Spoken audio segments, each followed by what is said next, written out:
প্রিয় দর্শক, আপনারা দেখছেন টাইমলাইন বাংলাদেশ। ধন্যবাদ সবাইকে আমাদের সাথে থাকার জন্য। ফয়সাল মাহমুদ, আমি আপনার কাছে জানতে চাই যে ভারতের দিক থেকে আমরা দেখছি যে একটি নির্বাচিত সরকারের সাথে কাজ করার একটা আকাঙ্ক্ষা ব্যক্ত করা হয়েছে এবং এই সরকার বর্তমান অন্তর্বর্তী সরকার প্রধান ভারতের প্রধানমন্ত্রীর সাথে সাক্ষাৎ করার জন্য টাইম চাইলেও সে ব্যাপারে আমরা স্পষ্ট কিছু জানি না, এখনো পর্যন্ত আসলে এরকম কোনো বার্তা নেই। তো আপনি যখন তাদের সাথে কথা বলছেন, যেহেতু আপনি যাচ্ছেন, অনেকের সাথে দেখা হচ্ছে, ডায়ালগসে যাচ্ছেন, তো আপনার কি মনে হয় যে কেন আসলে এই সরকারের সাথে ভারত কাজ করার ব্যাপারে এত অনীহা প্রকাশ করছে? হ্যাঁ, এটা সত্যি।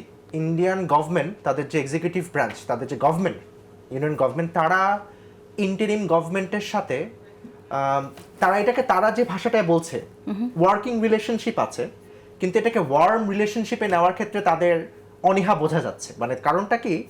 কারণ আপনি বোধহয় দেখেছেন, ওই হিন্দুতে আসছিল আমাদের প্রেস সেক্রেটারির, ডক্টর ইউনূসের প্রেস সেক্রেটারি শফিকুল আলম, উনি হিন্দুকে বলেছিল যে চায়নাতে যাওয়ার আগে ডক্টর ইউনূসের সাথে নরেন্দ্র মোদীর একটা মিটিং ইন্ডিয়াতেই, ডক্টর ইউনূস ইন্ডিয়া যে গিয়েই বায়োল্যাটারাল মিটিং করতে চাচ্ছিল, কিন্তু সেটা ইন্ডিয়া রাজি হয়নি।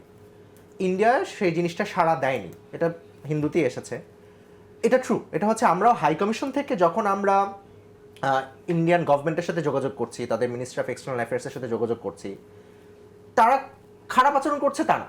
ওই যে ওয়ার্কিং রিলেশনশিপ, তারা আমরা কোনো কোয়ারিজ পাঠালে তারা জবাব দিচ্ছে, তারা আমরা যদি কোনো কিছু জানতে চাই সেক্ষেত্রে বলছে। কিন্তু আমরা যদি জিনিসটাকে ওই যে সম্পর্কটাকে যদি বলি যে প্রপারলি ঠিকঠাক করতে চাচ্ছি, সেই ক্ষেত্রে তাদের সারা ওইভাবে পাচ্ছি না। স্পেসিফিক যদি আমি এই কথাটাই বলি, যখন প্রধান উপদেষ্টার সাথে মিটিংয়ের ব্যাপারে আপনারা কোঅর্ডিনেট করেছেন, নিশ্চয়ই করার কথা সেটা অ্যাম্বাসির, কীরকম জবাব পেয়েছেন তারা? সেটা তারা কোনো এইভাবে ডিরেক্ট জবাব দেয়নি, কিন্তু তাদের কিছু কিছু, যেমন আপনি বোধহয় দেখেছেনও মিডিয়াতে, এবং তাদের এক্সটার্নাল অ্যাফেয়ার্স মিনিস্টার যে জয়শঙ্কর, তারা একটা ইঙ্গিত দিয়েছে যে ইন্টারিম গভর্নমেন্টের সাথে তারা ওয়ার্কিং রিলেশনশিপে থাকবে, ওয়ার্ম রিলেশনশিপে না। তারা ওয়ার্ম রিলেশনশিপে যাবে এটা নির্বাচিত সরকারের সাথে।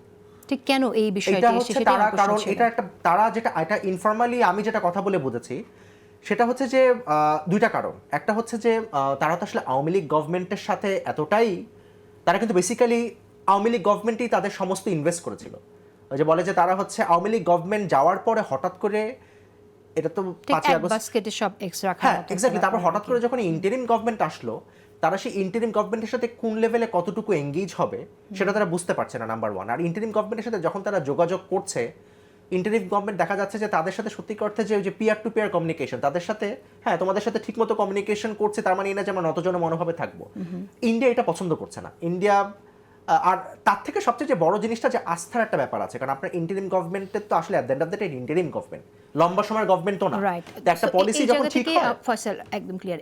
এই জায়গা থেকে আমি একটা জিনিস জানতে চাই, সেটা হচ্ছে যে বাংলাদেশের দিক থেকে একটা ন্যায্যতার ভিত্তিতে একটা সম্পর্ক প্রতিবেশী দেশের সাথে গুরুত্বপূর্ণ, সরকার চাইবে সেটা। কিন্তু ভারতের দিক থেকে একদিকে আমরা দেখছি টনিহা আছে, আবার উল্টো দিকে আমরা এমনটাও দেখছি ইনক্লুসিভ ইলেকশনের কথা তারা উচ্চারণ করছে। তারা বলেছে যে যখন বাংলাদেশের মানুষ তাদের সহযোগিতা চেয়েছে বাংলাদেশের গণতন্ত্র উত্তরণের ক্ষেত্রে, তখন তারা সেটা উচ্চারণ করেনি, কিন্তু এখন ইনক্লুসিভ ইলেকশনের কথা বলছে। এই বিষয়টাকে সরকারকে কতটুকু চাপে রাখছে?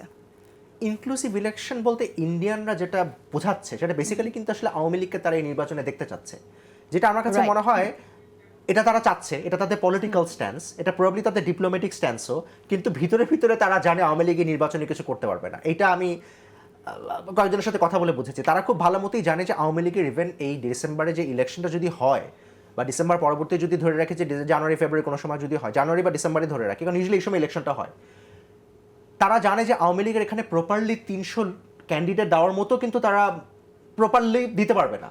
তারা এই জিনিসটা জানে। তারা কিন্তু খুব, তাদের ইন্টেলিজেন্স খারাপ না, তারা কিন্তু তাদের ইন্টেলিজেন্সও তারা বাংলাদেশে কী হচ্ছে ভালো মতোই জানে। তারপরও তারা এই জিনিসটা করছে, এবং এটার জন্য স্যার ভাই এখানে উল্লেখ করেছিল যে এক ধরনের একটা কনসার্টেড এফোর্ট আছে, যে তারা বাংলাদেশকে একটু ডিস্ট্যাবিলাইজ করতে চাচ্ছে। কারণ হঠাৎ করে কিন্তু মানে আওয়ামী লীগের পুনর্বাসন এই নিয়ে কথাবার্তা, এটা কিন্তু ইস্যুই ছিল না। আওয়ামী লীগ নিয়ে কিন্তু খুব বেশি মাথা কিন্তু এভাবে কেউ ঘামাচ্ছে না।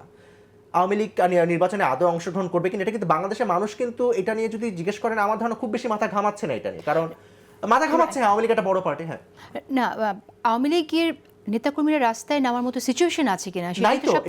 তারা তো বেসিক্যালি, তারা আপনি যদি দেখেন, তারা কিন্তু চোরের মতো কিছু ভিডিও টিডিও মাঝে মাঝে করে, খুব হাস্যকর জিনিস। তারা এটা না, এবং ইন্ডিয়ানরা জানে, কিন্তু এটাকে তারা একটা ইস্যু বানিয়েছে, কারণ এটা আমার ধারণা এক ধরনের পলিটিক্যাল প্রেশার। আর এক ধরনের তারা তাদের স্ট্যান্স থেকে আসলে সরতে পারছে না, মানে ওই যে ওসিফাইড উইথ দেয়ার স্ট্যান্স। তারা বাংলাদেশকে তারা কবে তারা প্রপারলি ঠিক মতো দেখবে সেই বিষয়ে তারা এখনো আমার ধারণা, কারণ ফরেন পলিসি তো লম্বা জিনিস, সেটা তারা ঠিক করতে সময় নিচ্ছে।